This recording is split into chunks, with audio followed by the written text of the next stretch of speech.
Assalamu alaikum, welcome back. I'm your host Dakir Dawood, and we're now into the second segment of the show. We've been chatting all things sport, MTN 8 in the opening segment with Sulailo Makodiri, giving us a bit of a breakdown of what we can expect in tomorrow's final. Kickoff for that game is at 6 o'clock tomorrow evening, where Orlando Pirates will be taking on Amazulu. But well, that is the larger round ball. We now shift our focus to the red leather one that is currently having the world glued to their screens and couches, if you want to call it that. But right now, from international, we're going to bring it back home to Mzansi. We're going to be taking it local. We're going to be chatting all things Johannesburg.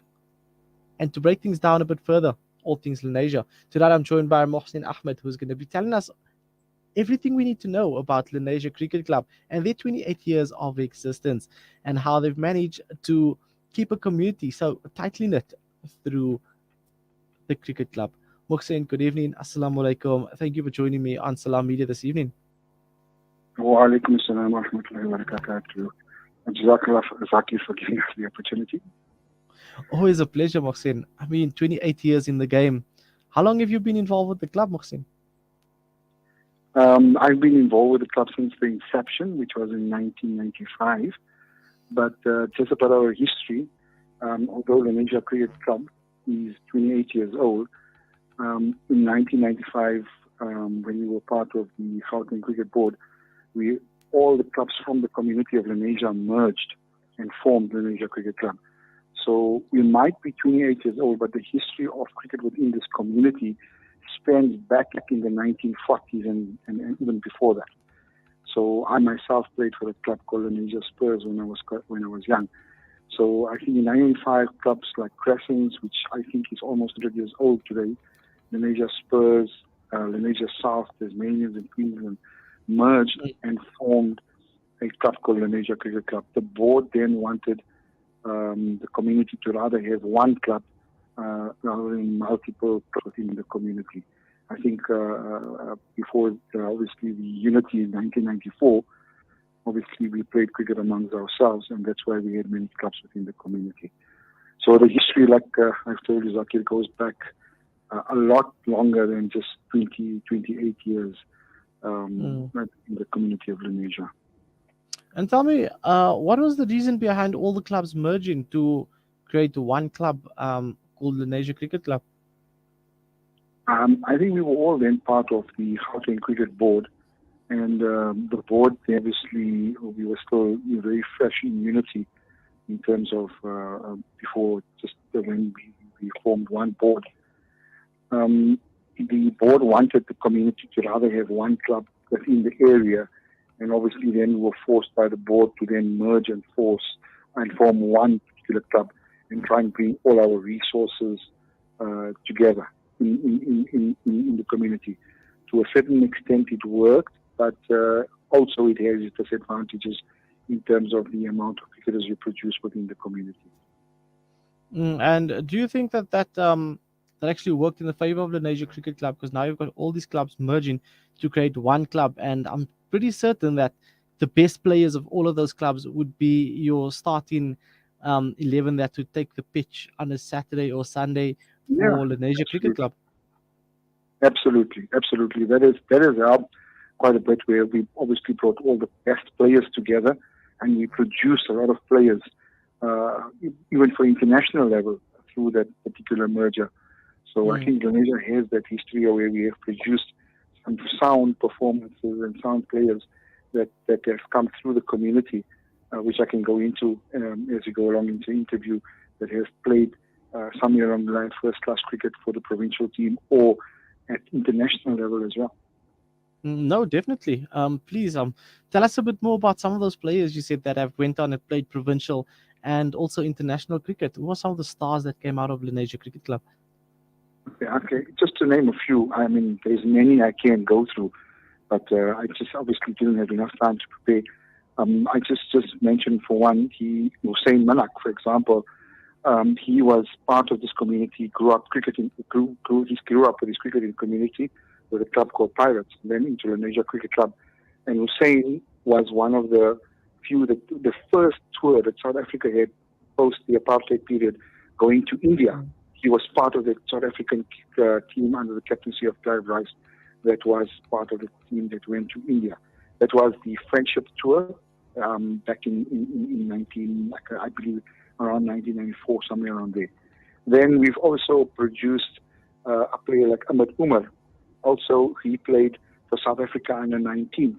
A proud moment for the community because he came from our school structure and within our community, and then went up and ended up playing provincial cricket for the Lions and provincial cricket for the Titans.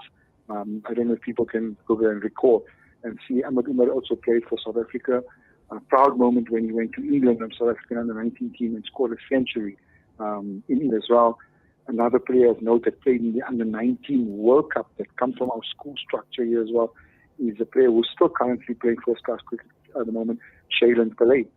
Shailen currently is playing in the Northwest team. He's moved across to the Northwest and plays first-class cricket there.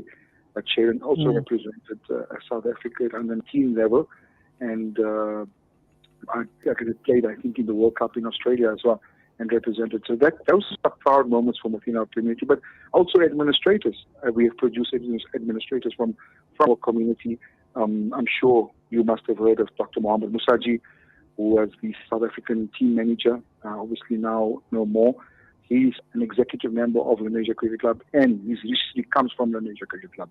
So he played cricket in this community. So we've not only produced cricketers to play at national or first-class level, but also administrators. Hussein Manak, I mentioned earlier, he was a national selector for close to 3 to 4 years, and also is a well-known commentator. Another name that comes to mind is Aslam Kota. I'm sure you know these people.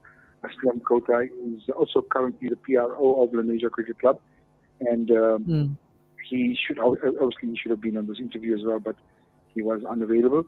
But Aslam is currently with SuperSport and also commentated for a long time. Went to certain World Cups and commentated. So we've produced a lot of whole host of people within our community. A big name that comes about is a man who passed away this year, late Hussein Ayub. Hussein Ayub was one of the best cricketers. I think if he had played in a normal society in his time, would have definitely represented South Africa. And he was chosen by ICC as one of the best 7 bowlers in South Africa. He went and took cricket to Africa. He was one of the people that went and went to all the countries in Africa and spread the game in this stuff. And, never forgot at home, always did for us.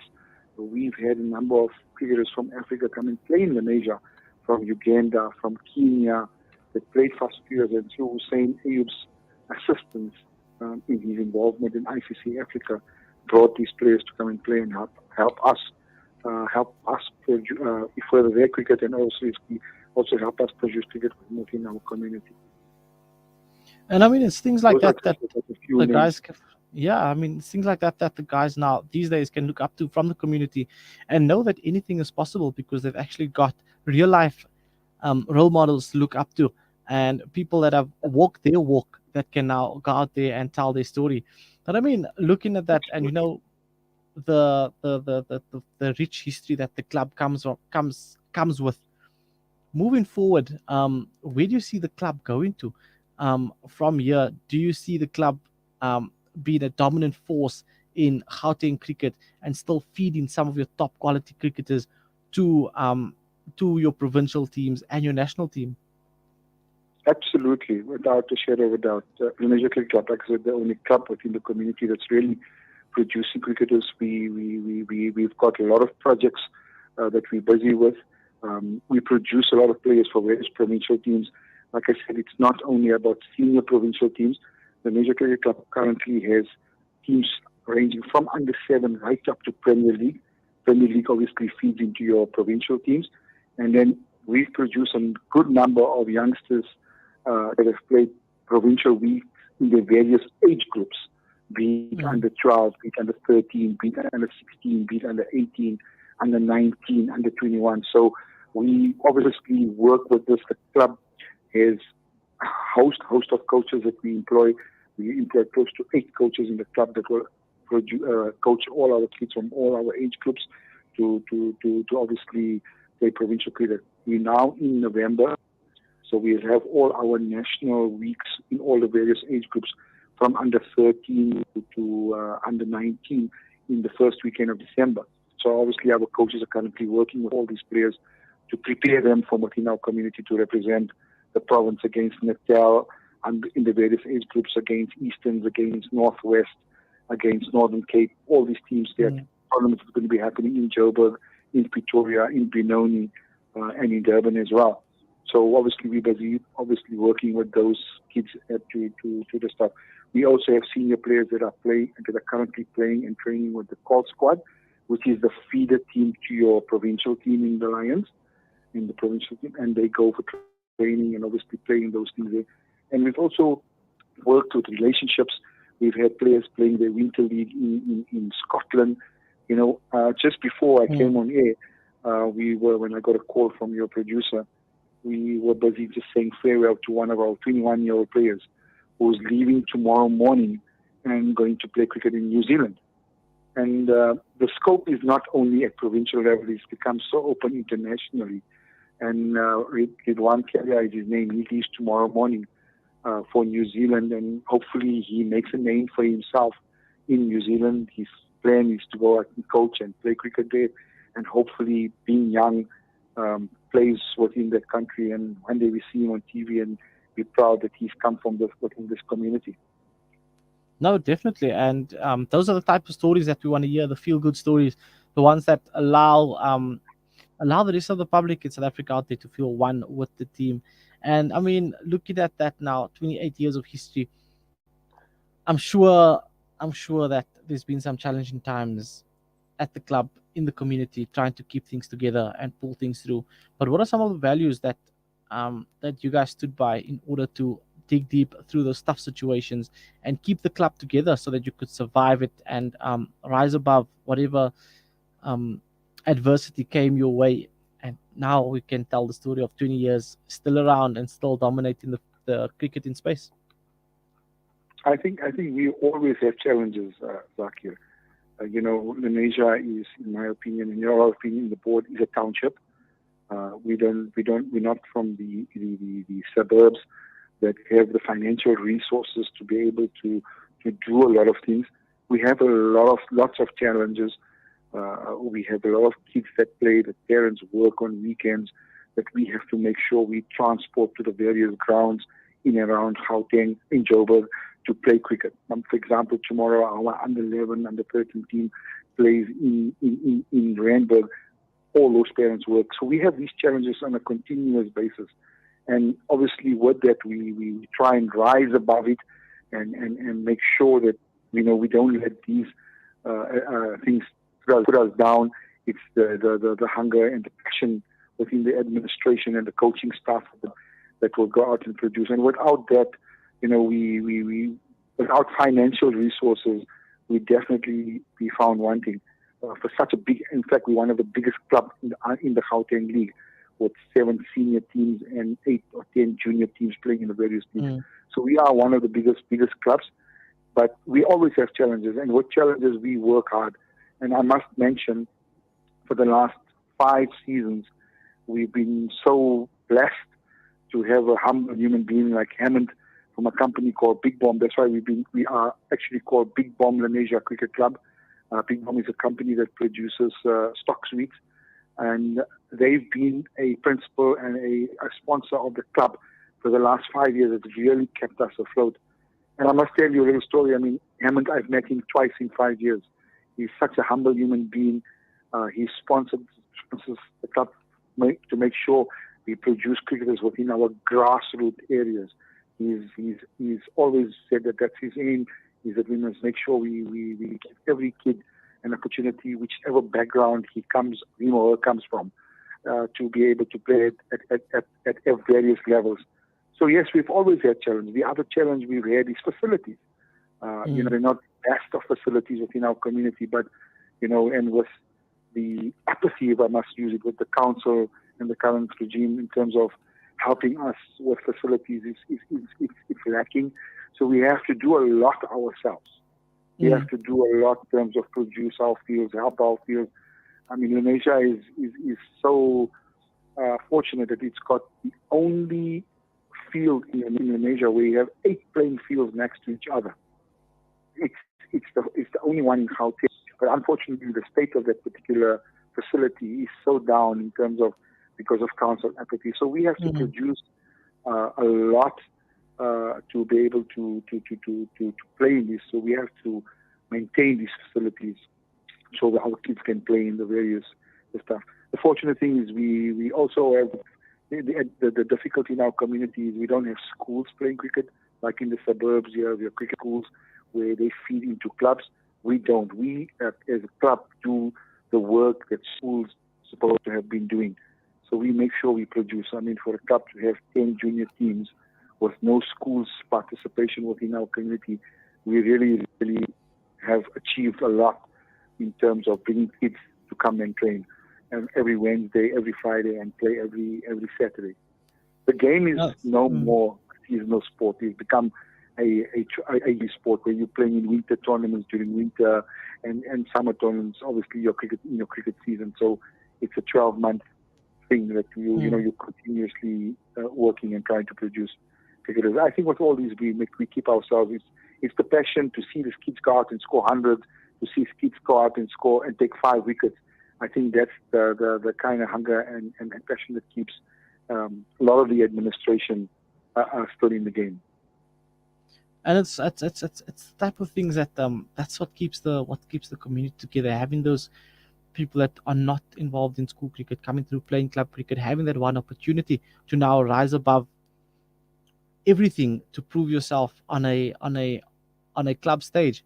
But I mean, mostly just looking at everything that you've said, I think one thing that's notable is the funding model of club cricket, and one knows that this can't be done without the help of the community and sponsorship.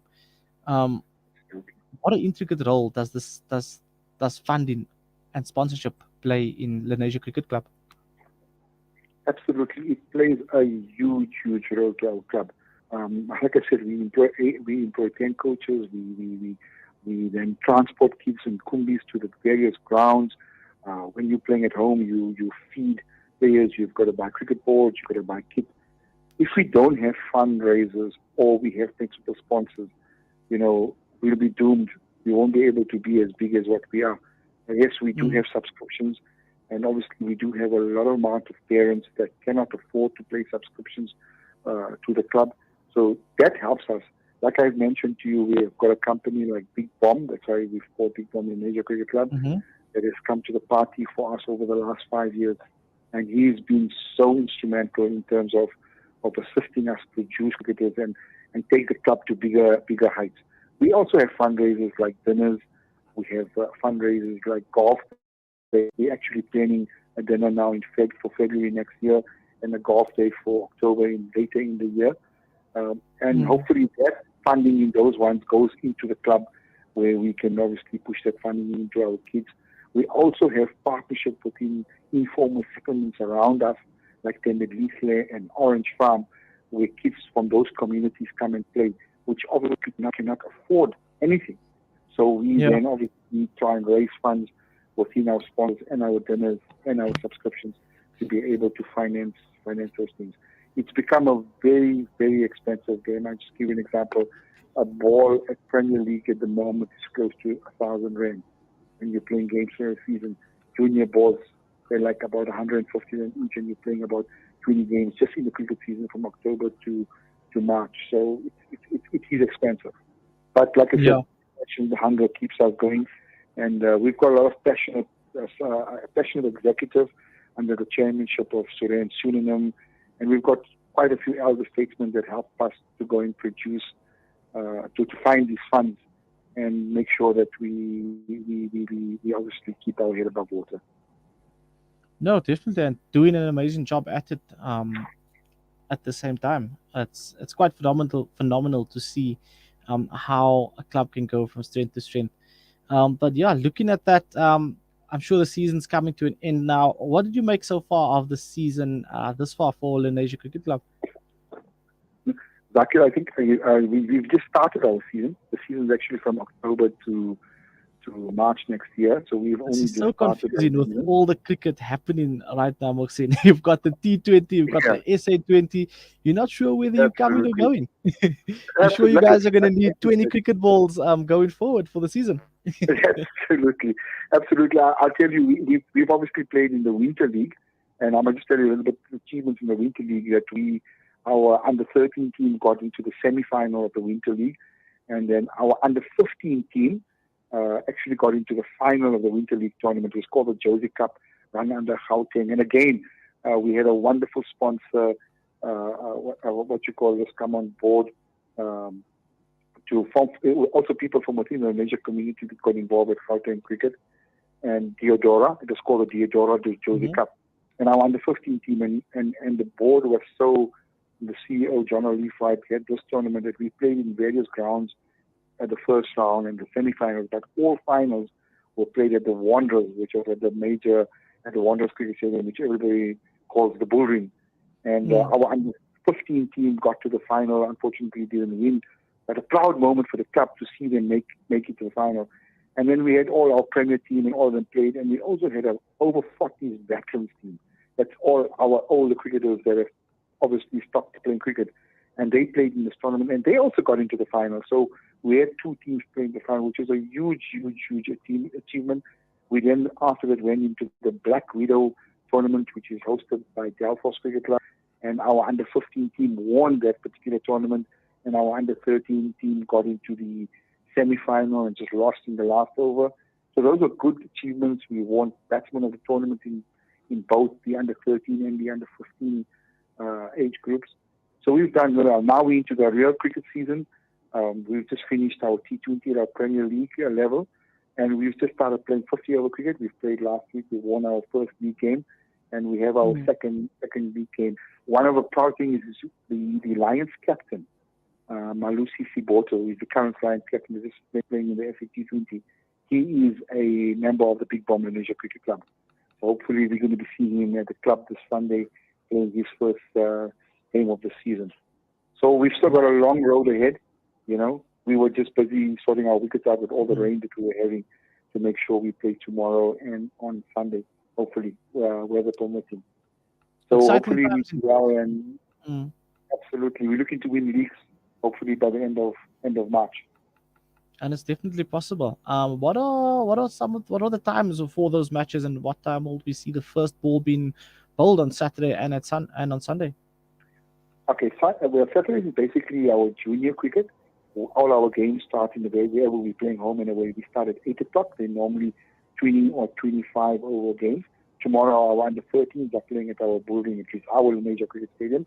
We're playing against Alberton Cricket Club. We're playing a 30 over game there. And our under 9s and under 11s are playing at the major tech grounds at 20 over games, which starts at 8 o'clock. Then on Sunday, our teams are playing all over. Our Premier League team is playing away to Delphos. We play a 50-over game which starts at 9:15, and obviously at the end of the day. And our second team and our third team play away to Old Heads. Our fourth team plays, I think, away to Old Lions at Hyde Park, and our fifth team plays at Waterstone College. And that's another project we're looking at as well, is that we've partnered Waterstone College, which is not too far from our community, and we try to get kids that are going from primary school to high school bursaries to get into that school. So we're fortunate that the next year we've got 3 boys from Lenasia going to this particular school. That will help them to play school cricket, which further improves their cricket, and then obviously weekends they play for the club. So we're trying to build these kind of partnerships within schools to try and produce, to help our cricketers go and get bursaries into the schools as well. And I think that is going to be quite exciting because now it's going to give you some depth and a little bit more hours to work with the players in order to get the best out of them. So it's going to be interesting, definitely exciting to see how this one unfolds. Mohsin, we could chat for days about cricket. However, the show is coming to an end, and I'd like to thank you so much for informing myself and the listeners and the viewers of Salam Media as well as to what goes down at Lenasia Cricket Club, the history behind the club, the names that come out of the club. It's something that many can aspire to in South Africa, and Gauteng per se, where regardless of your history and where you come from, um, the sky's the limit, and you can achieve whatever you want to achieve as long as you have your goals set and you have your morals entrenched in your community, if you want to call it that. But Mohsin, thank you so much for your time this evening. We really, really appreciate it. From myself and the team, it was an honor profiling your club and just hearing all the stories that come out of there. Jazakallah. Thank you very much for giving us the opportunity as well. Always a pleasure, and we're definitely looking forward to see what you guys have in store for the rest of the season and what we can be expecting from the Lenasia Cricket Club. That was Mohsin Ahmed Hopefully, we can from our stadium. most definitely, certainly. Thank you so much. That was Mohsin Ahmed from Lenasia Cricket Club, giving us a bit of a breakdown of everything that we can expect from them in the time season to come, and as well just breaking down the history and where the club comes from. Such a rich history indeed, and many of us can learn from it. Um, learn from it per se. Well, we are coming to the end of our show this evening. It was an absolute pleasure, jam-packed show, chatting all things sport this evening. Open up the show with some MTN8 action, what we can expect in this weekend's final between Orlando Pirates, who will be playing against Amazulu at the Moses Mabhida Stadium tomorrow. Kickoff for that game is at 6 p.m. Many would say that it's a home game for Amazulu, but who knows? The recent form that they've been in doesn't have much to count on. Orlando Pirates also going down recently in this way to Derby 1-0, but it is cup action. We're going to see which one will rise above everything. Well, from myself, Dhakir Dawood, and the team here at Salam Media, it's been an absolute pleasure chatting all things sport with you this evening. If you missed any bit of the show, the podcast will be available on the website as well as the Facebook page. Just scroll up and look for your favorite part of the show. Well, from myself and the team, we'd like to wish everybody an amazing weekend. We hope that everybody's safe on the roads wherever you're traveling to. And if you're going to be in your house this weekend, make sure you have Salam Media tuned on your radio station or your live streaming to make sure that you're entertained throughout the day, informed, and educated. Well, from myself, Salalo, Makudiri, Sadiq, and everybody that helped put the show together, it's an absolute pleasure. Ladies and gentlemen, Assalamu alaikum wa rahmatullahi wa